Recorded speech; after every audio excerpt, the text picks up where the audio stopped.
Jadi kisah yang akan aku sampaikan malam ini dikirim sama teman kita yang namanya Irfan dari Sulawesi Selatan. Halo Irfan. Nah, jadi pengalaman yang dialami Irfan ini terjadi pada saat dia masih kelas 3 SMP di sebuah sekolah negeri di salah satu kabupaten di Sulawesi Selatan. Pada saat mengirimkan kisah ini, Irfan sudah kuliah. Kita doakan semoga studinya Irfan lancar ya. Lanjut ke ceritanya. Waktu itu Irfan baru saja selesai ujian kenaikan kelas dan akan segera berganti ke semester baru. Karena akan ganti semester, sesuai peraturan sekolahnya, Irfan, seluruh siswa-siswi diwajibkan meminjam buku paket yang akan digunakan selama semester depan. Buku paket ini bisa didapatkan di perpustakaan sekolah. Jadi, kalau ingin mengambil buku paket yang baru, buku paket sebelumnya harus dikembalikan dulu. Pengembalian dan peminjaman buku paket ini dijadwalkan per kelas, misalnya hari ini kelas ini, besok kelas itu, supaya tidak menumpuk di perpustakaan. Tapi pada saat giliran kelasnya Irfan, ternyata Irfan dan salah satu temannya, sebut saja Riko, tidak masuk sekolah. Entah karena sakit atau ada kepentingan lain, mereka berdua tidak masuk. Karena itu, Irfan dan Riko baru bisa meminjam buku paket ke perpustakaan keesokan harinya. Singkat cerita, mereka sepakat untuk berangkat ke perpustakaan lebih pagi supaya tidak mengantri, karena besoknya sudah masuk jadwal kelas lain juga. Bahkan saking paginya, mereka sampai di sekolah pukul 6:30 pagi. Saat sampai di sekolah, suasana masih sangat sepi dan perpustakaan masih terkunci. Sambil menunggu Bu Ajeng, guru piket yang menjaga perpustakaan, datang, Irfan dan Riko duduk di depan perpustakaan sambil ngobrol ringan. Waktu itu Irfan iseng nyeletuk, Riko, kau tahu nggak? Di dalam perpus itu, di atas rak buku bagian belakang, ada lukisan perempuan misterius. Seram kali dia, tatapan matanya kosong. Iseng saja Irfan bilang begitu untuk membuat obrolan lebih seru. Tanpa diduga, Riko malah menjawab dengan serius. Dia bilang, aku tahu kok siapa perempuan itu. Sebenarnya dia meninggal bunuh diri di tempat ini. Irfan pun terkejut. Serius? Jangan bercanda kau Riko, itu cuma mitos aja, kata Irfan yang tidak percaya. Tapi Riko tetap serius. Aku nggak bercanda, mamaku tuh alumni sekolah ini. Mama sendiri yang bilang kalau lukisan itu sudah ada sejak lama. Perempuan yang ada di lukisan itu dulunya adalah siswi di tahun 1997.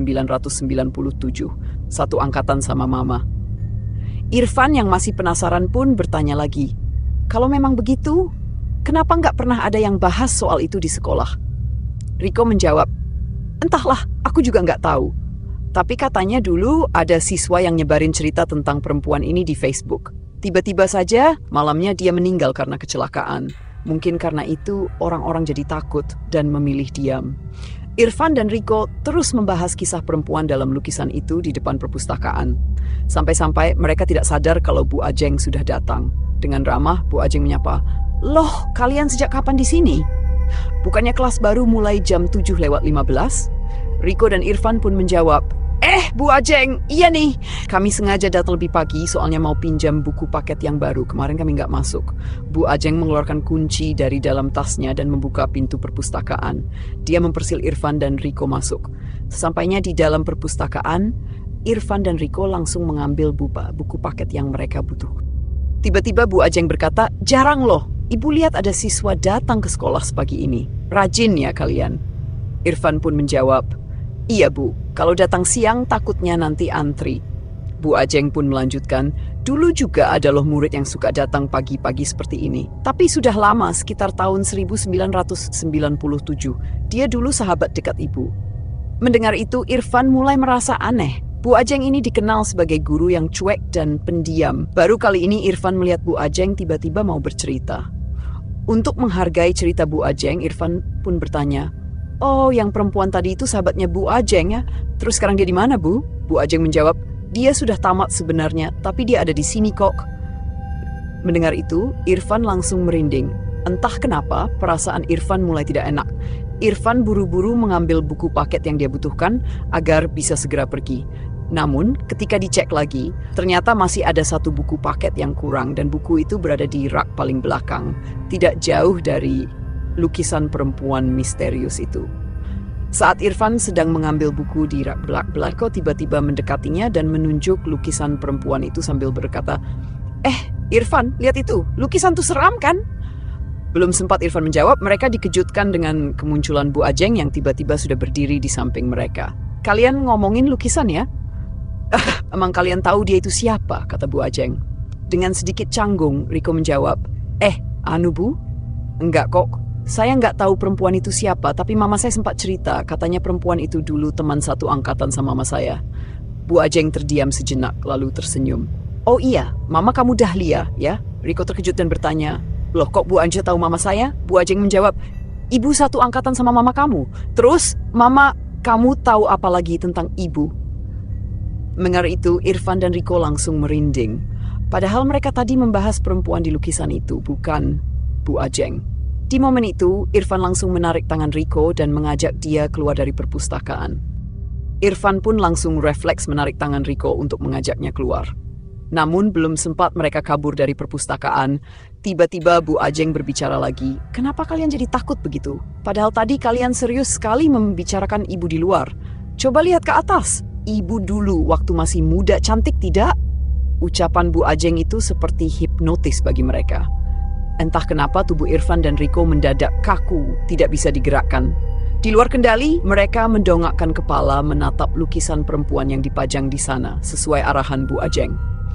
Ketika mereka menatap lukisan itu, kedua mata perempuan dalam lukisan tersebut tampak menatap marah dan dingin ke arah mereka. Irfan dan Riko langsung gemetar ketakutan. Mereka ingin bergerak, tetapi tubuh mereka tetap tidak bisa digerakkan. Di tengah rasa takut yang semakin menjadi, Bu Ajeng berkata lagi, coba bandingkan dengan ibu sekarang, masih cantik tidak?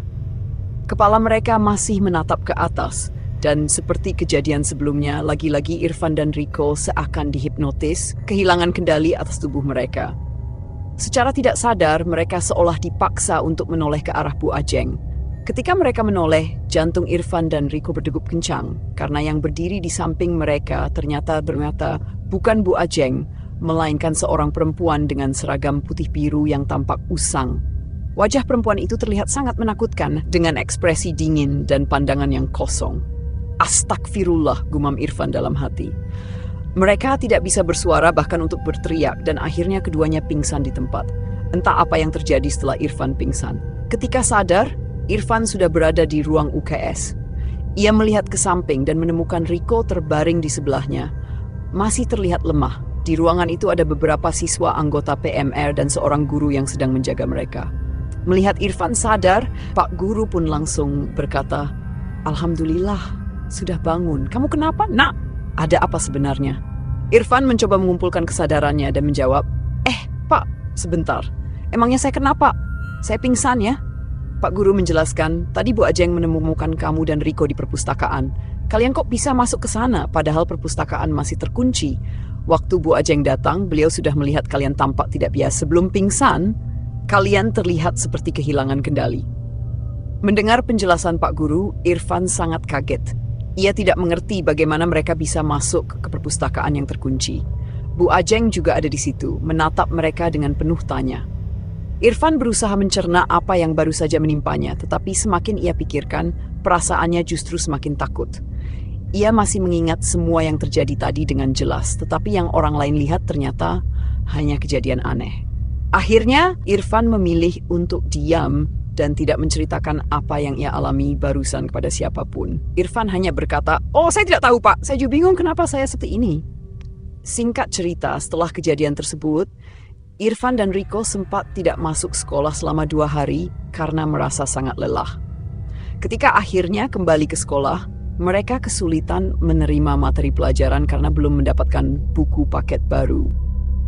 Bagaimana mereka bisa mendapatkan buku paket jika mereka malah mengalami hal yang menyeramkan saat mencoba mengambilnya di perpustakaan? Akhirnya, guru yang mengajar di kelas meminta Irfan dan Riko untuk kembali ke perpustakaan dan meminjam buku paket lagi. Guru berkata, kalian butuh buku paket ini supaya bisa menerima pelajaran dengan baik. Pada saat itu, Irfan dan Riko sudah sangat trauma untuk kembali ke perpustakaan. Mereka pun memberanikan diri datang perpustakaan lagi pada jam istirahat. Di sana Irfan berpikir, sudah siang begini, perpustakaan pasti ramai. Harusnya aman. Dengan perasaan was-was, Irfan dan Riko berjalan masuk ke dalam perpustakaan bersama-sama.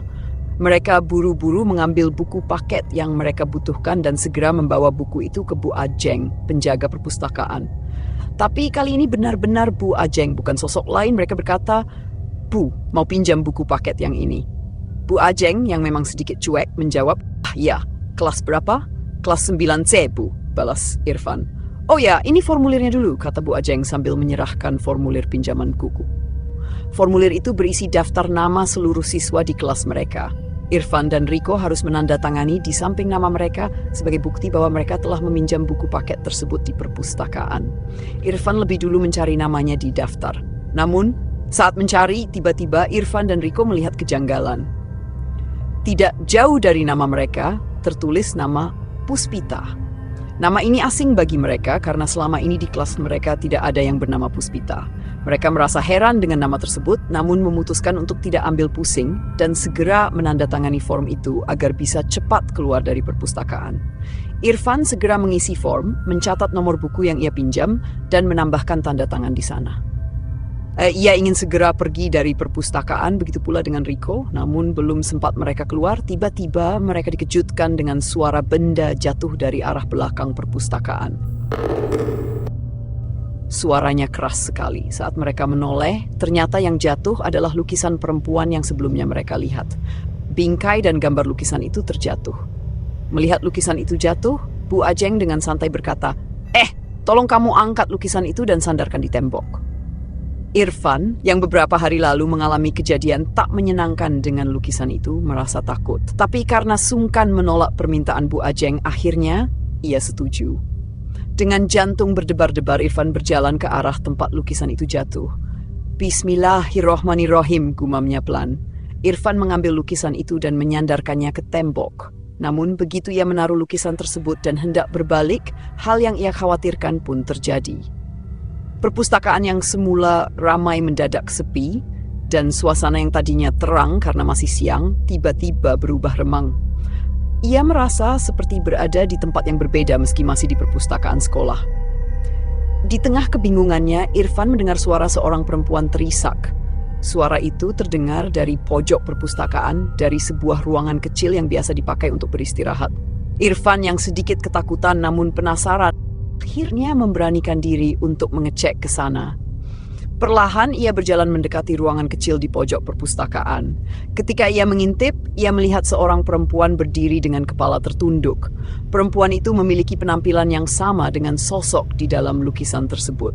Irfan terkejut dan merasa takut melihat penampakan tersebut. Dengan segera ia berbalik dan berlari menuju pintu untuk keluar. Namun, saat sampai di pintu, ternyata pintu itu terkunci. Ia menggedor-gedor pintu sambil berteriak, "Tolong! Tolong! Bukakan pintunya!" Di tengah teriakannya, tiba-tiba sosok perempuan di ruangan tadi muncul dari arah belakang. Ia berjalan pelan sambil berkata, "Masih berpikir aku tidak nyata. Sekarang bagaimana?" Kemunculan sosok perempuan itu membuat Irfan semakin ketakutan.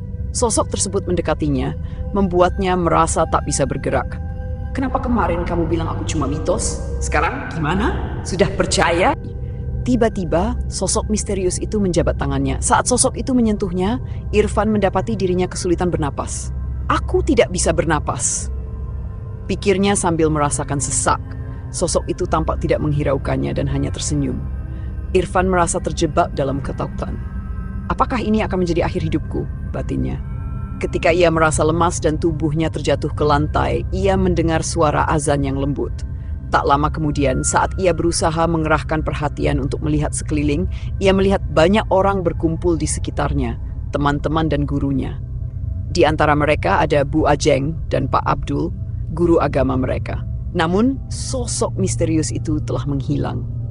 Pak Abdul mendekati Irfan dan berkata, "Irfan, dengar Bapak. Alhamdulillah kamu sudah sadar." Setelah memastikan Irfan dalam keadaan baik, Pak Abdul membawanya ke UKS untuk beristirahat. Saat Irfan bangun, ia masih berada di perpustakaan. Sesampainya di UKS, Pak Abdul bertanya, "Tadi kamu kenapa?" "Nak, waktu Bak datang kamu teriak dan menghamburkan buku. Bahkan ada yang bilang kamu sempat mencekik temanmu Riko." Irfan teringat kejadian tadi yang ternyata adalah saat ia kesurupan. Saat ia berbalik, pemandangan menyeramkan menyergapnya. Ketika mendengar ucapan Pak Abdul, ia terkejut. "Apa? Saya mencekik Riko? Saya tidak sadar, Pak." Dengan mata berkaca-kaca, Irfan mengisahkan semua yang dialaminya kepada Pak Abdul. Mulai dari pertemuannya dengan sosok aneh dan penemuan nama Puspita di formulir peminjaman buku, hingga penampakan yang menakutkan. Pak Abdul mendengarkan dengan saksama. Setelah Irfan selesai, Pak Abdul berkata, "Kenapa kamu menyebut nama itu di tempat di mana dia mengakhiri hidupnya?" "Hah? Kenapa?" tanya Irfan bingung. "Bapak tahu tentang sosok itu?" "Ya, Bapak tahu. Cerita ini sudah lama tersebar," jawab Pak Abdul. Ia mulai menjelaskan bahwa kisah tentang sosok dalam lukisan tersebut bermula pada tahun 1997 ketika sekolah ini baru menerima siswa baru. Segala sesuatunya tampak baik-baik saja hingga ada kabar mengejutkan. Seorang siswi, Puspita, ditemukan meninggal dunia di perpustakaan. Setelah kematiannya, banyak yang mengatakan Puspita adalah korban bullying, lanjut Pak Abdul. Rumor mengatakan dia sering disakiti oleh teman-temannya. Beberapa minggu setelah itu, banyak siswa di sekolah ini yang mengalami kesurupan, dan semakin banyak yang mengaku melihat penampakan sosok Puspita. Suasana di sekolah menjadi mencekam hingga beberapa tahun kemudian, kepala sekolah yang baru menjabat memutuskan untuk menghormati Puspita dengan memajang lukisan wajahnya di perpustakaan.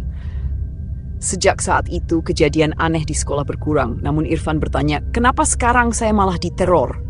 Mendengar pertanyaan itu, Pak Abdul berdoa sejenak lalu berkata, "Irfan, sepertinya salah satu orang yang pernah membuli Puspita adalah keluargamu."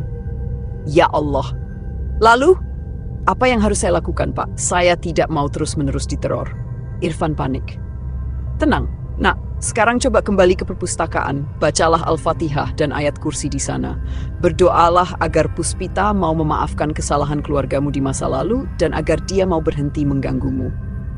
Singkat cerita, Irfan kembali ke perpustakaan ditemani oleh Pak Abdul. Sesampainya di sana, Irfan menjalankan semua instruksi yang diberikan Pak Abdul. Ia membaca Al-Fatihah, ayat kursi, dan berdoa. Ajaibnya, setelah selesai berdoa, suasana di perpustakaan terasa lebih normal. Sebelumnya terasa pengap dan tidak nyaman. Kini terasa lebih baik. "Insya Allah, ku diterima," pikir Irfan. Pak Abdul pun berkata, "Insya Allah, Nak."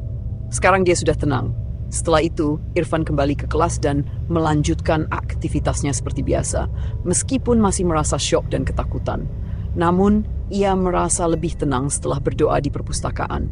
Seminggu kemudian, ketika Irfan kembali ke perpustakaan untuk mengembalikan buku, ia menyadari bahwa lukisan Puspita sudah tidak dipajang lagi di sana. Entah lukisannya hilang kemana atau mungkin pihak sekolah yang sengaja mencopotnya agar tidak terjadi hal-hal yang tidak diinginkan. Irfan tidak tahu pasti, dan ia pun malas untuk mencari tahu. Namun, yang jelas, sejak saat itu, ia tidak pernah mendengar lagi tentang kejadian menyeramkan di sekolahnya yang berkaitan dengan sosok dalam lukisan itu. Semoga saja Puspita benar-benar sudah tenang di alam sana.